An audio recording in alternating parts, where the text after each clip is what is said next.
Me oleme praegu Sutikülas, see asub Tõstamaal mere ääres ja meil on siin 3-päevane laste käsitöölaager. See käsitöölaager on lastele, kes käivad meie käsitöö ja keraamikaringides. Et meil on siis Tõstamaa käsitöökeskuses täiskasvanute ringid ja lasteringid, mis tegelikult tegutsevad hoopiski Pärnu kunstide kooli Tõstamaa majana, sellepärast et me oleme ühinenud Pärnu linnaga. See Sutiküla siin on Pärnu linnas ja nii on meie kunstikoolid siis omavahel ära ühendatud.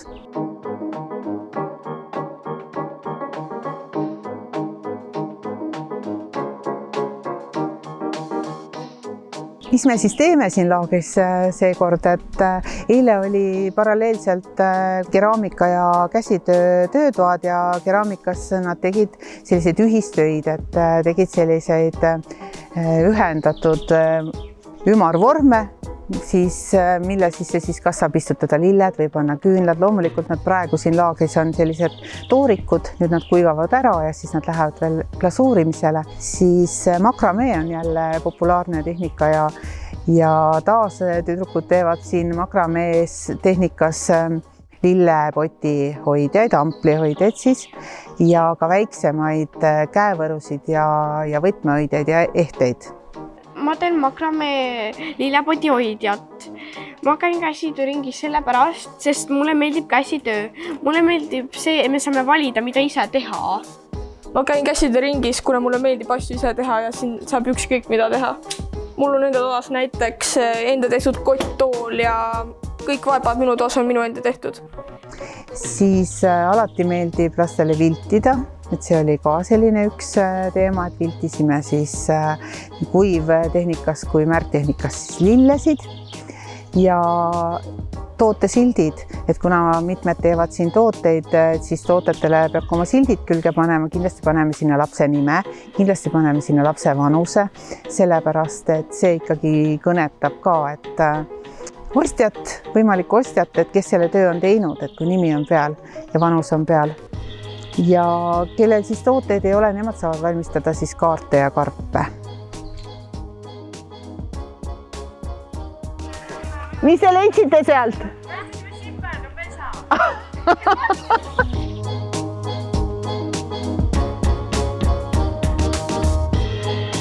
Nüüd me oleme siis heegeldajate töötoas siin selle laua taga ja kuna meil on ikkagi tootelaager, siis Rete tuli laagrisse oma tootega. Oli kodus proovinud heegeldada ühe seene, millest me siis siin vaatasime, kuidas kõige paremini saaks ühe võtmehoidja sellest kokku panna. Ja Rete on siin seda juba teistelegi õpetanud. Räägi Rete, kuidas sa teed seda? Esmalt tuleb heegeldada müts. See on lihtsalt ringiratast heegeldamine. Siis tuleb teha seene jalg. See on lihtsalt alguses ringiratast heegeldamine ja üles ehitamine. Nüüd tuleb kokku panna tugeva niidiga ja lisada võtmehoidja rõngas. Me teeme erinevaid asju, samas tunnis ka teeme erinevaid asju, sellepärast, et see ongi see, mis need kutsub siia, et nad saavad oma ideid teostada. Et põhiline selline mõte ongi see, et kui lapsel on idee, siis ta tuleb, ütleb, käib selle välja ja minu ülesanne on siis vaadata, et kuidas ta seda teostada suudaks, et millised vahendeid meil selliks on ja millised eelnevad oskused me oleme omandanud ja ka võib-olla see, et mis ta enne tegi, kui mahukas see töö võib-olla, kas ta jaksab lõpuni viia, et ta väga ära ei tüdine, et eduelamuse peab igaüks kätte saama. Ja kuna meil on 3 ringi, kõige nooremate ringis, siis me teeme ühesuguseid töid. Ja kui on siis selged kõik töövahendid ja kui on töövõtted selged, oskad sõlme teha ja niitinõela taha panna ja et siis saad minna järgmisesse ringi, sest siis sa pead saama ise hakkama. Kui me tahame kõik teha erinevaid töid, siis sa pead elementaarsete asjadega saama ise hakkama. Ja see on ka jälle üks selline motivatsioon, et asjad selgeks siis õppida.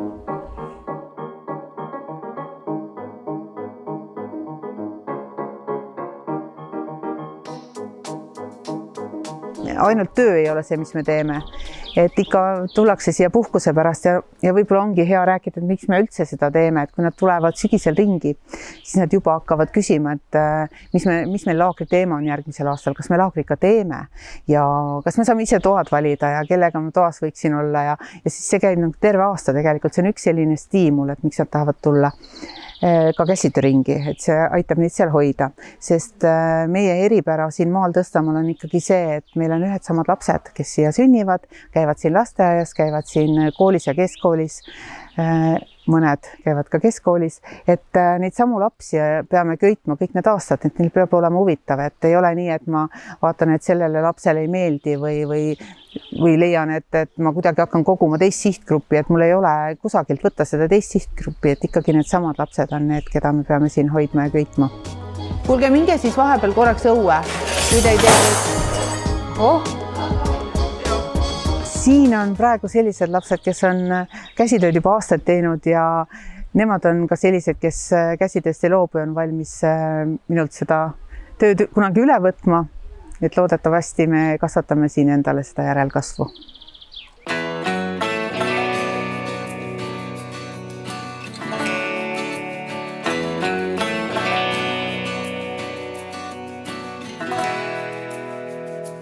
Sellel nädalal toimub Vormsi saarel Vormsi laste kultuurilaager. Ja kohale on tulnud 63 noort kultuuriuurijat.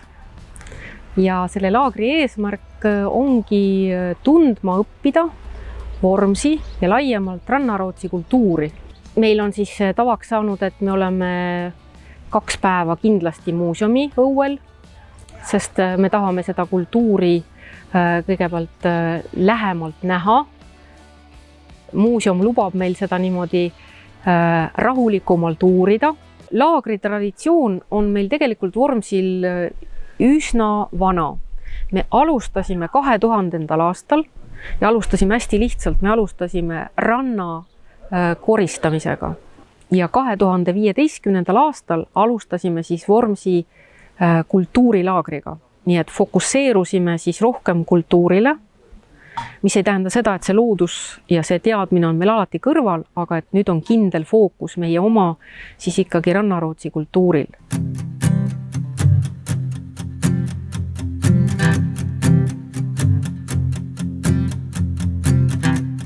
Selleks veel, et oleks lastel nagu kuidagi selline traditsioonitunnetus, siis me tegelikult kõik need lapsed jagunevad küladesse. Me oleme sellised välja mõelnud nimedega külad. Meil on siis 4 küla, kõik lapsed jagunevad 4 küla vahel ja tegevused toimuvadki niimoodi, et külades on ka igalühel kindel amet. On meil külavanemad ja külavanema abid ja näiteks meil on sellel aastal ka hülgeloendaja, kes küll ei loenda hülgeid, aga tema ülesanne on kogu aeg lugeda ära, et kas igas tegevuses on alati see laste arv, mis selles külas peab olema. Ja külades siis iga telk on üks talu ja me väga soovime, et siis lapsed õpiksid nagu sellise väikese juhusliku printsiibi abil kokku tulnud pundina koostööd. Me oleme 5 aastat siin laagris käinud ja siin saab õppida Vormsi rootsi keelt. Kui ka siin saab õppida Vormsi ajaloost ja kultuurist ja me tulime siia tagasi sellepärast, et siin on väga hea seltskond ja siin on väga toredad õpetajad ja sõbrad. Mulle meeldib väga ristimine. See on kohe esimesel päeval ja see teeb meid päriselt laagrilisteks, kus me mängime näiteks mänge või sööme midagi või niimoodi. Ja minule meeldib lihtsalt rattaga ringi sõita ja mulle meeldib ka ujumas käia kõikidega. Kuna Vormis on ka väga mõnus ujumiskoht, siis kes soovib, võtab kaasa ka ujukad ja rätiku.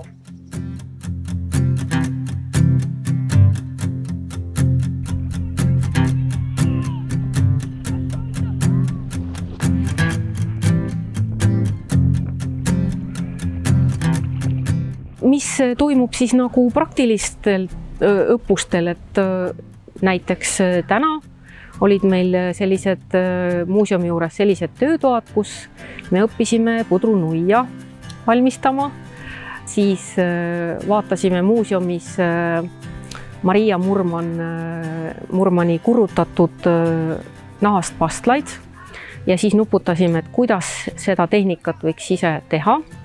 Ja tõesti natukene, siis närisimegi lastega naha sisse kurde ja tegime ühe käepaelakese. Siis oluline on õppida ka tantsu, sest tants on üks väga koostöine siis selline tegevus, nii et siis oli tantsutuba.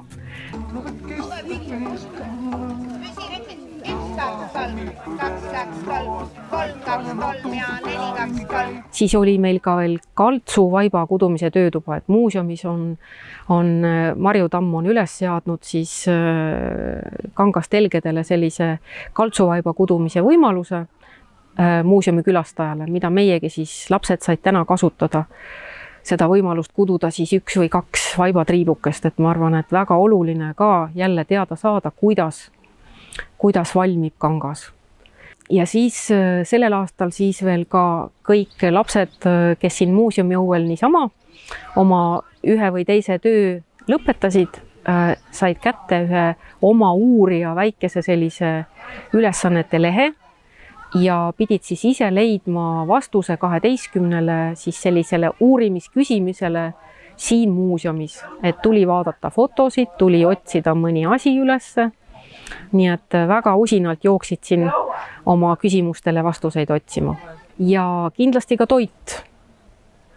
Ja kuna me läheme täna külla, siis see toit, mida lapsed valmistasid, see läheb külakostiks. Me käime seekord 2 külas, Sakspis ja Porbis, meie sellised olulised ajaloolised kõige vanemad külad ja kohtume seal külaelanikega, et otse külaelanikelt teada saada, mismoodi nemad on seal elanud, mismoodi on seal külas olnud lood, võib-olla mõned põlemad külaseigad.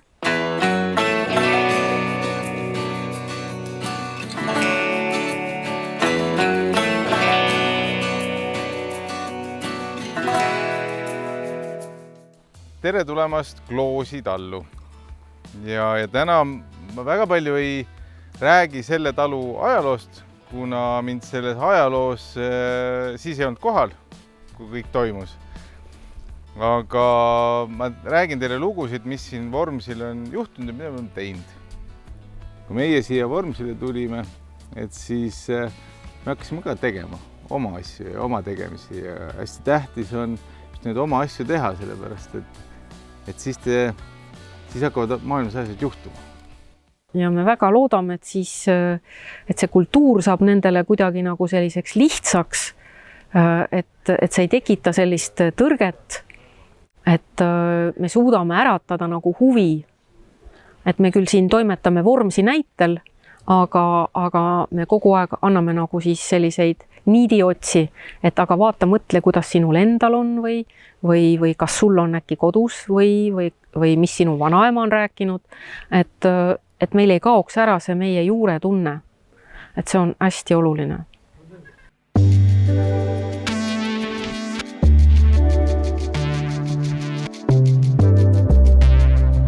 Meil on praegu käimas Tõstamaal siis 3-päevane väike oma pärandkultuurifestival Tõstamaa õhetus, kus siis 3 päeva jooksul on töötoad lastele ja täiskasvanutele, õhtuti on pärandtantsu ja pärandmuusikat.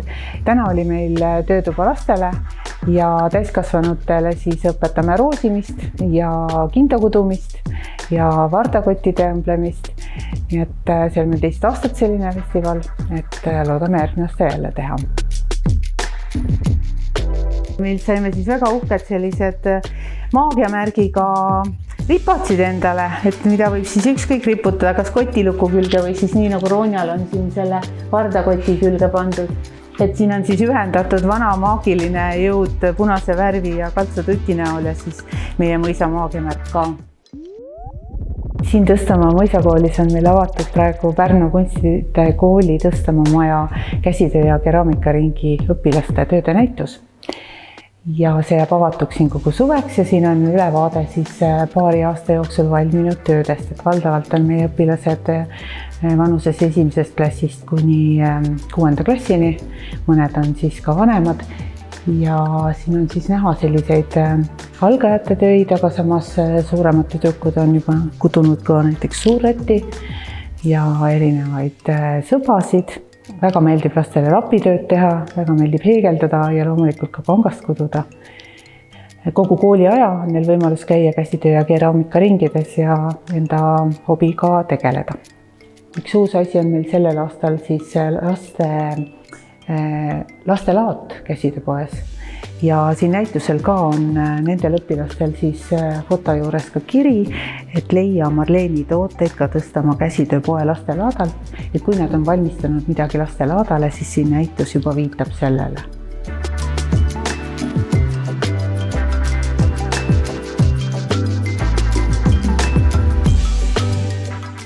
Idee sai alguse sellest, et lapsed siis ka midagi valmistaksid meie poodi müügiks ja selline tegemine kellelegi teisele hästi distsiplineerib ka, et sa pead väga hästi oma toote läbi mõtlema ja lõpule viima.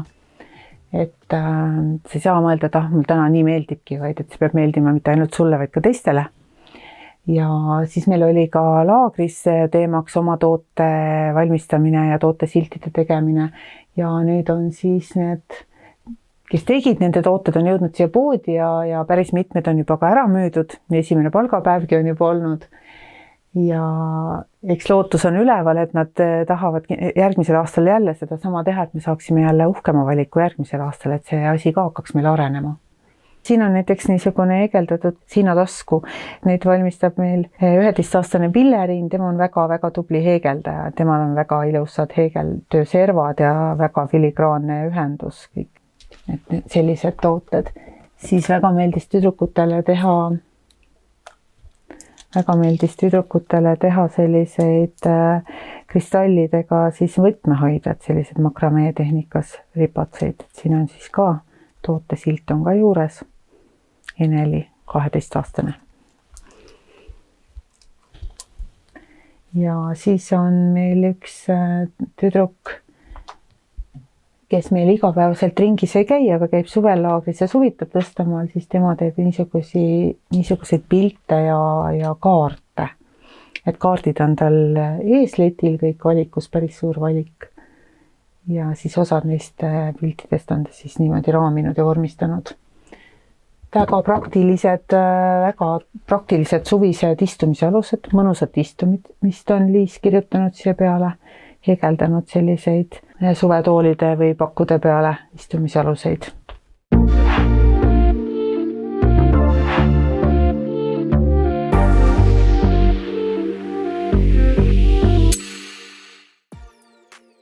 Oleme siin Karilatsi Vabaõhumuuseumis. Täna on 16. oktoober. Meil on käimas Käsitööliidu noortelaagri teine päev.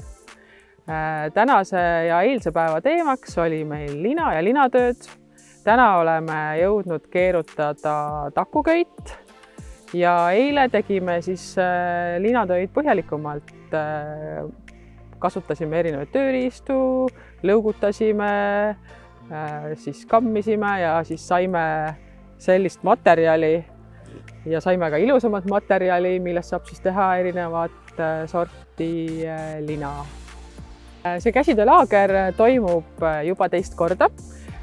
Esimene kord oli selle aasta kevadel, aprillikuus, kus noorte käsitöölaager toimus Kolga seltsimajas. Kevadises laagris oli meil teemaks vill. Me saime pügada lammast, siis me sellest villast tegime lõpuks lõnga, aga sellele eelnes ka vilja pesemine ja kraasimine ja noppimine muidugi sinna vahele. Ja laagri teisel päeval käis meil külas leiutaja, tekstiilikunstnik Kadi Pajupuu, kes siis õpetas meile väga põnevaid asju. Selle masina leidsin mina ühest aida pealt. Kui ma seal vaatasin korraks ringi ja nägin, mis äge masin, siis selgus, et minu kaasa Kairi on selle masinaga lapsena mänginud, siis mängiti sõda ja siis see oli automaadiks. Sellepärast, et ta tegi ägedat häält. Laka pealt lükati luuk lahti ja siis sealt sai täristada selle masinaga. Niimoodi, aga siis alusta. Kuula, mis häält ta teeb. Sa pead 50 korda tegema seda.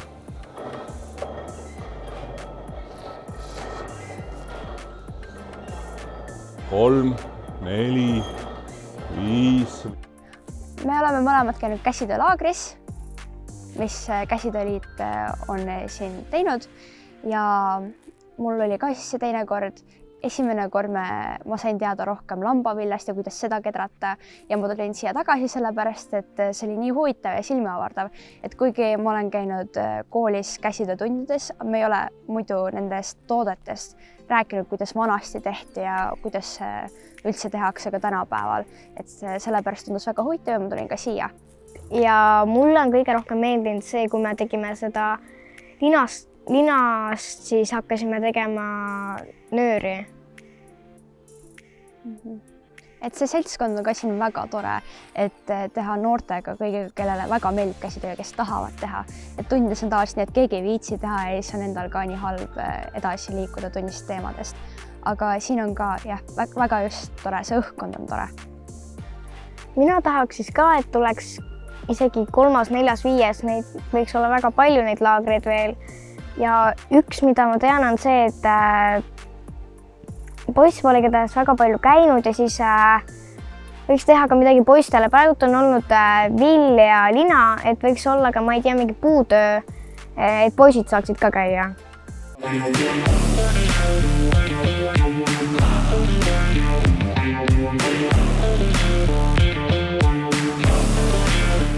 Ja see kutsikas siin vahepeal on sellepärast oluline, et ta laseb selle köie siit ühtlaselt kokku.